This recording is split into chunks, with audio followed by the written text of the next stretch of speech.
Hello! So, ako nga po pala si Teacher V. Okay. So, for today, I will share to you again my experience in SPIMS program. So, in my last video, April 1, I received the email for the endorsement letter. So that was April 1, and then April 2nd and 3rd, yun po yung scheduled for demo. Yun po yung scheduled day or scheduled time na for demo teaching. However, hindi po ako nakapunta. So, nagpa-reschedule po ako April 11. Buti na lang mabait naman po yung coordinator ng Division Office sa Pangasinan 2. Thank you so much. And then, luckily, successfully, nakapasa naman po tayo sa ating demo teaching. Okay? So, next is May 14, RQA.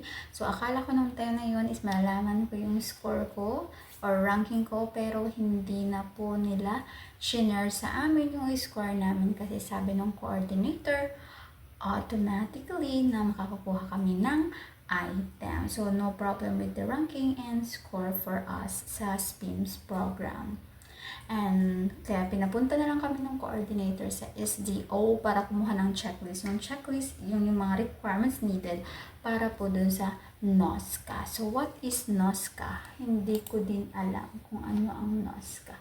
Charis, hindi. Ang NOSCA po ay Registry of NOSCA meaning Notice of Organization, Staffing, and Compensation Action para sa DepEd. Tama ba? Yun, NOSCA nga yun. O, diba? Hindi ko din alam. Charis lang. Yan nga sa NOSCA. Pero meron pang ibang meaning. Yeah. NOSCA means in DepEd. Okay, I just want to confirm. NOSCA. Yeah, tama. Notice of Organization, Staffing, and Compensation Action. Okay, so yun nga, madami yun eh. Ito, ilalagay ko sa sa monitor kung ano yung mga nasa checklist namin. Okay, sandali. Ayan. So,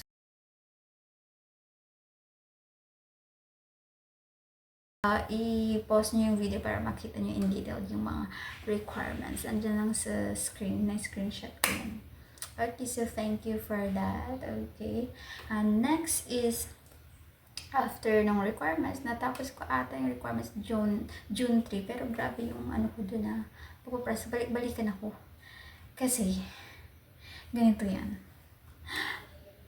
For example, nalagyan mo ng 0. For example, yung date, 07/15/2025, for example lang. Tapos hindi mo nalagay yung 0.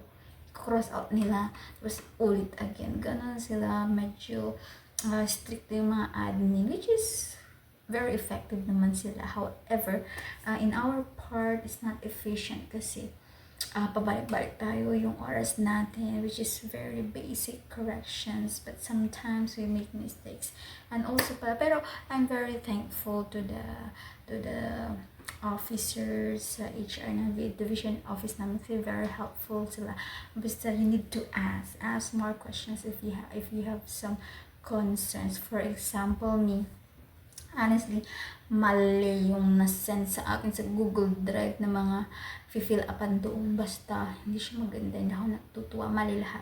Kaya ang dami kong mistake pala. Buti na lang mabait yung HR. Inad ako sa messenger. Tapos sinana yung mga tamang format, as in correct format na siya, na yun yung pinagbabasihan. So, I'm thankful for that. So, no worries.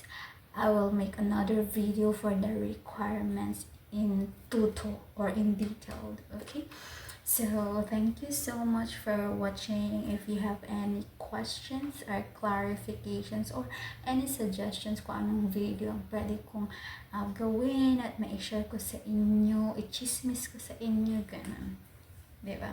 Maritas. And no, I mean maritas in a good way, like sharing information, not siraan, ganun. Okay.